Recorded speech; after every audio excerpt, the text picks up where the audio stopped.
Hello everyone and welcome to my channel Zen Within Me. Okay, today's reading is going to be for Scorpio Sun, Moon, Rising, and we're going to be finding out what is your blockage or blind spot in a particular situation that you have on your mind at this time. Now this is a general reading. If you would like a private reading of this, you can go to my Etsy shop Zen Within Me and purchase that.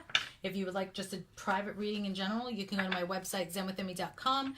I also have spell work there and products at both. All the links are down below in the description box. So without further ado, my darlings, let's get into it. Okay, guides, guardians, ancestors, angels, and ancient gods, please give me clear and concise messages for Scorpio, Sun, Moon, Rising. Okay, what is Scorpio's blockage or blind spot at this time regarding their particular situation? What is the blockage or blind spot of Scorpio at this time? Okay, what is Scorpio's blind spot or blockage at this time?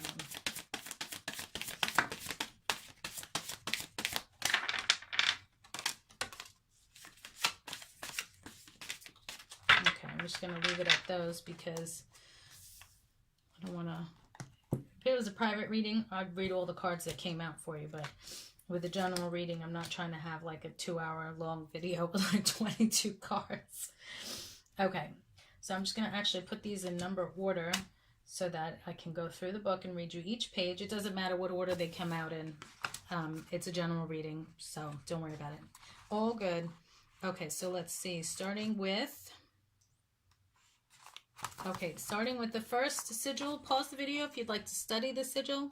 Number 51 is belief. Okay, put that there. Okay, so starting off with belief. If you have drawn the sigil in this situation, it is a belief that you are not seeing clearly enough that is in charge of you at this time. There is nothing more dangerous than a belief. A belief is a cognitive bias. A belief can cause someone to start a war, kill themselves, ruin a relationship, never go for what they really want, or do all the wrong things for themselves or someone else, thinking that what they are doing is right. This list goes on and on. If a thought is repeated often enough, we usually end up believing it to be true. We adopt beliefs from people who adopted those beliefs from other people who adopted them from other people. With so many of our beliefs, we do not even know their origins. We don't actually know if the beliefs we hold are accurate or not. And we tend to believe things because many other people do. We construct beliefs due to our experiences. These beliefs are stories we tell ourselves to make sense of things. But yet again, we don't know whether or not these beliefs are accurate, and yet we live our lives according to them. We also tend to search for and only see information that confirms the beliefs we already have. We hold on to beliefs long after they have been disproven. If we are presented with two ideas, one that is difficult to understand and process and one that is easy to understand and process, we tend to believe that the idea that is true is the one that is easier to understand and process, because if it is easier to understand and process, it must be true. This means so much misinformation abounds in our lives, and we are operating in such a cognitively limited way that we often cannot see the truth of a given situation. When you are in a situation that is causing you to experience strong negative emotion, you have the perfect opportunity to discover your negative core beliefs. You can do this by chasing every statement you have with two questions. Why would that be a bad thing? And what would it mean if that were true? For example, you may be in a situation where you are afraid of failing at something. The statement, "I am afraid I will fail," is not the core belief. It is an emotional reaction to the actual core belief.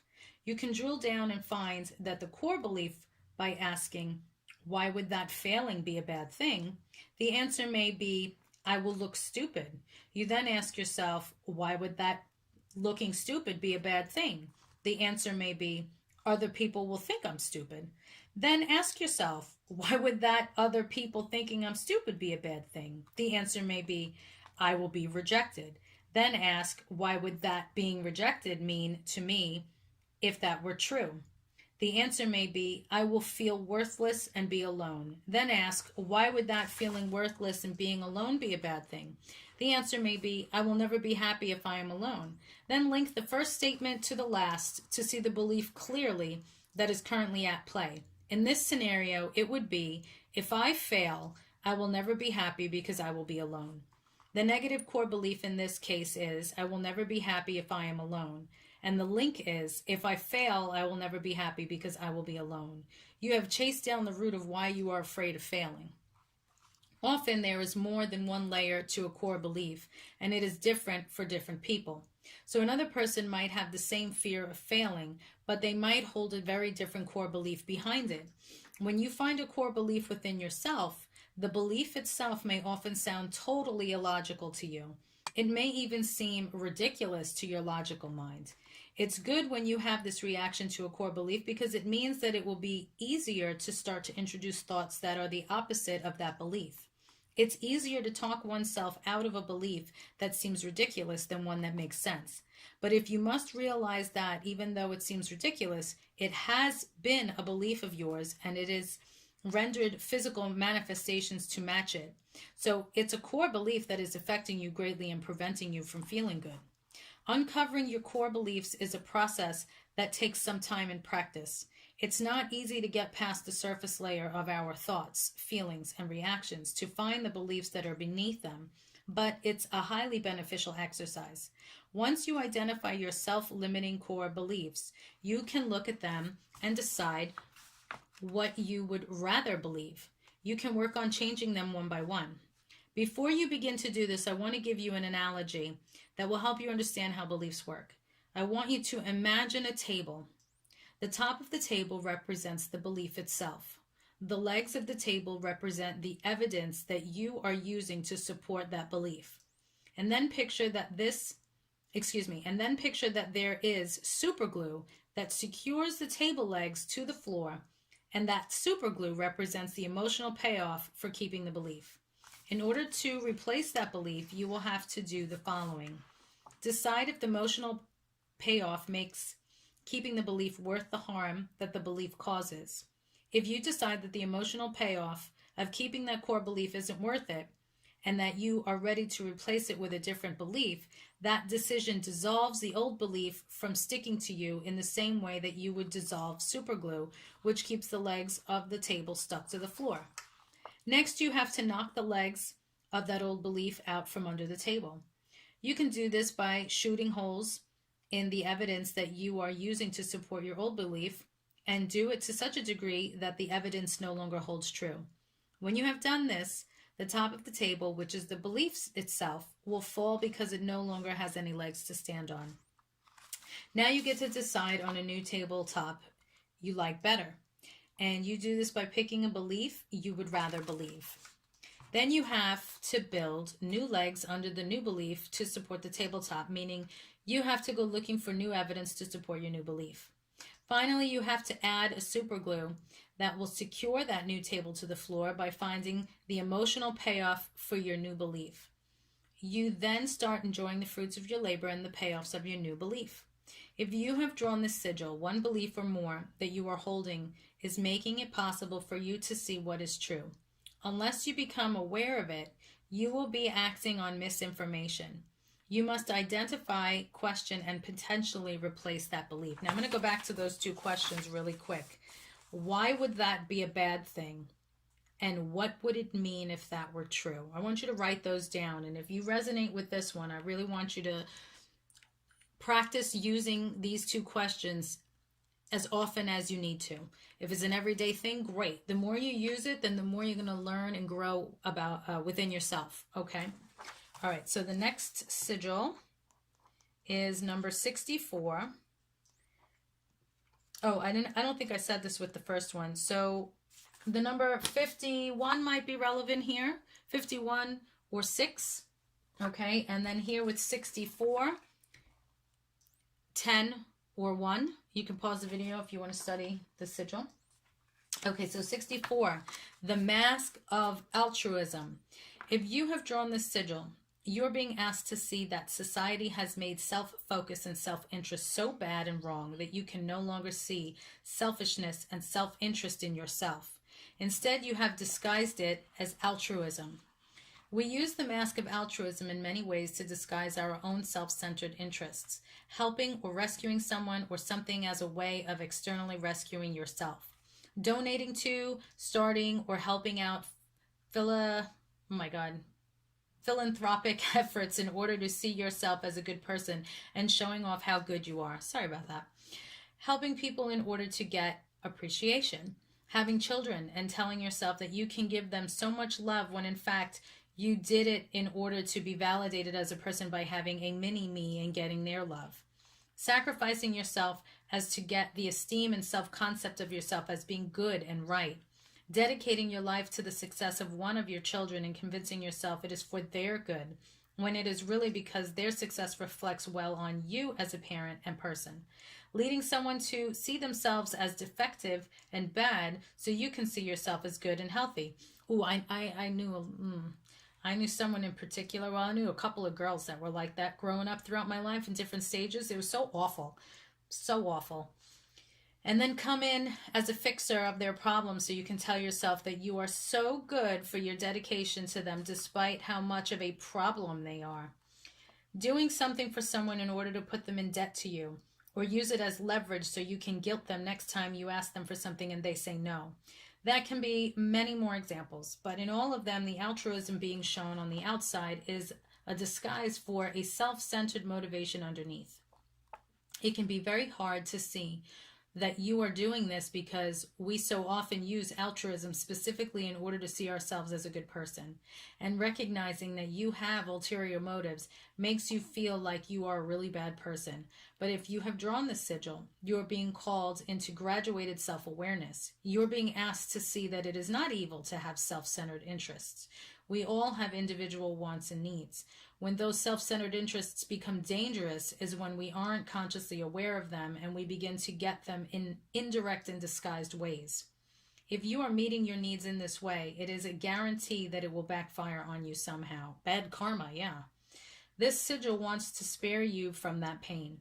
If you have drawn the sigil, it will benefit you to spend some time accepting in the energy of sigil 2, as well as this one, and coming to understand its message as well. Sigil 2 is, self-concept. Okay.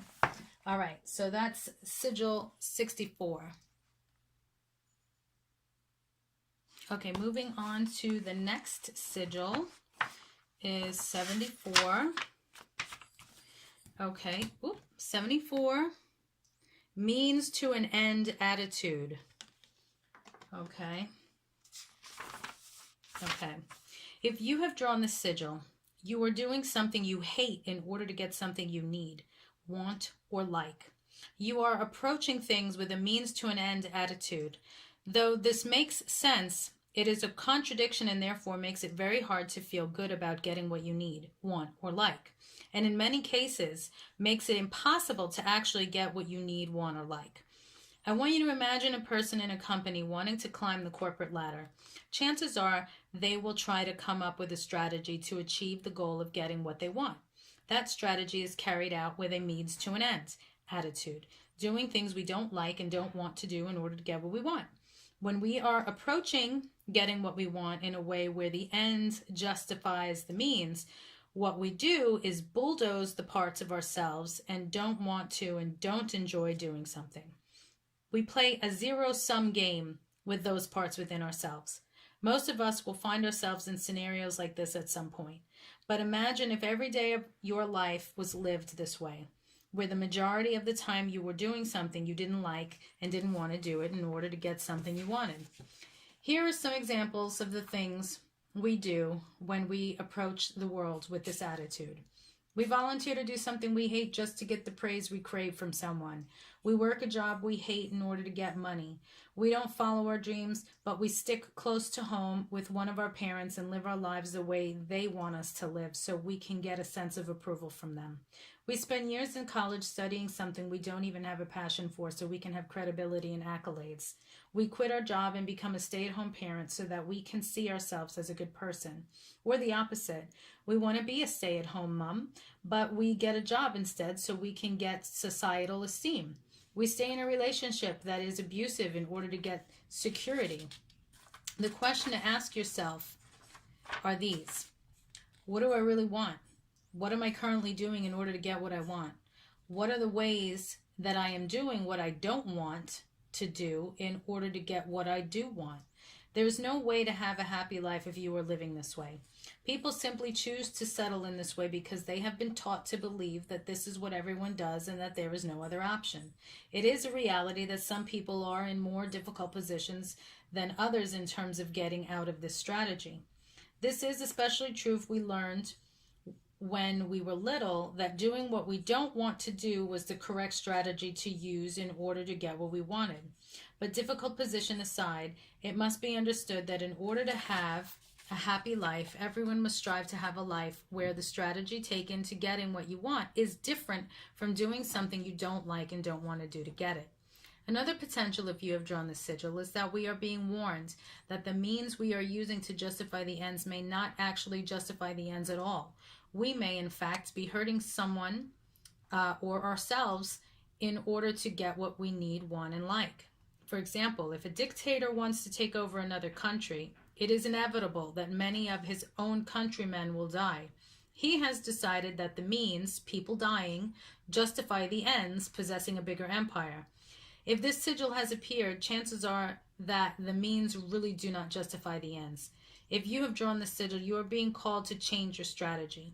This sigil is reminding you that to have a happy life, you need to do whatever you possibly can to find enjoyable means to get to the ends as you want. If you want a happy life, you've got to love not only getting what you want, but also what you do in order to get what you want. Okay, and now the last sigil here for you, 76, deflection.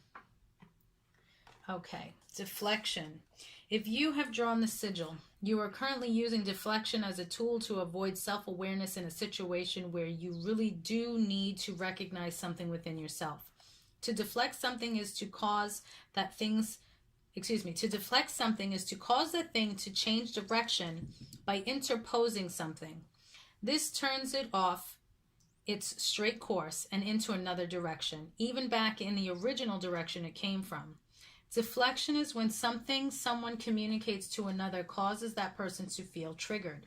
As a result, instead of taking in the perceived criticism, they either ignore, deny, or turn away from it.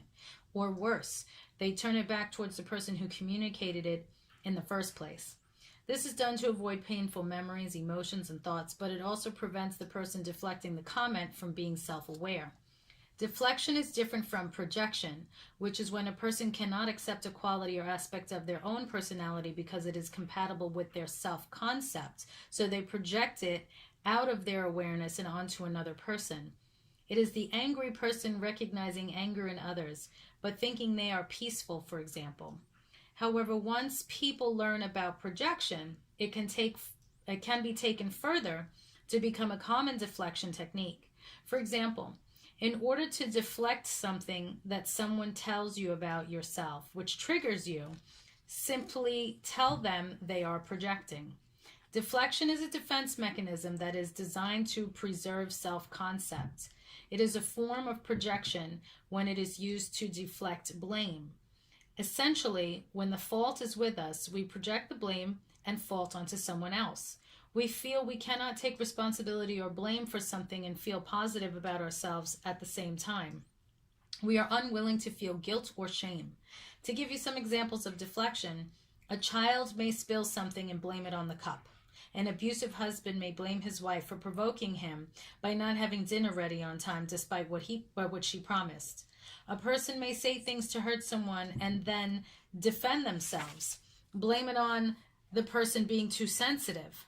Someone may exhibit behavior that leads to a group intervention, but when confronted, they may say that everyone has turned against them. A man may get criticized for something he did that upset his girlfriend, but he may claim she's just on her period. A person may destroy a relationship and say, it always takes two. A friend may do something hurtful and say, she's just triggered because of her own childhood. A spouse may do abusive things, and when their partner gets angry, they say they are in an abusive relationship because of the other partner's anger or because they are being told what they did wrong. A parent may cause emotional distress to their child and then drive them to a psychologist to figure out what is wrong with the child, and the list goes on and on. If you have drawn the sigil, you are currently deflecting in this scenario. Recognize the shame and guilt that you feel. We deflect to save our self-concept. In order to awaken, we have to be able to see both sides of ourselves, both our darkness and our light. This means in order to stop deflecting, we have to be willing to feel and see ourselves as not a good person in the circumstance we are in. If we are not willing to see ourselves in this light, we will continue to avoid self-awareness by only seeing what we want to see in ourselves. Therefore, we will not be in reality. Our only access of power is in reality, so we will not be able to make any positive change to the scenario we are in. It would benefit you to spend time accepting in the energy of Sigil 33, as well as this one, and coming to understand its message as well. 33 is shame. Okay, Sigil 33 is shame. If you have drawn this sigil, let it help you to reflect. The opposite of deflection is reflection. Hopefully you can reflect and accept the perspective that you are not the good guy in this situation. But if you can't, for the sake of other people around you, you can go through the back door of this pattern by feeding your positive self-concept and accepting your negative aspects. Just decide that the person who is the best person is the one who really owns their badness. When you feel the tension of defense in any given situation, use the power of your own ego's desire to see you as a good person. And a good person owns their flaws, to look for what you did wrong or what you did to hurt the other person. So just keep in mind, nobody is perfect. Everybody, has blame. Sometimes it's your fault, sometimes it's their fault, but you each have to own up to when it is correctly your fault or their fault, okay? All right, so those are your messages, Scorpio. Thank you so much for liking, sharing, watching, and subscribing. Make sure you click the bell and select all so you'll be notified every time I post new content. If you would like a private reading of this, go to my Etsy shop, Zen Within Me. If you would like to purchase my Oracle deck, Initials, Traits, and Features, you can go to either my Etsy shop or my website, zenwithinme.com, where I have more readings, spell products, spells, and other things. If you are interested in real estate, you can go to my other channel on YouTube, Zen Within Me Homes. Peace and love, stay safe, and I will see you in the next reading.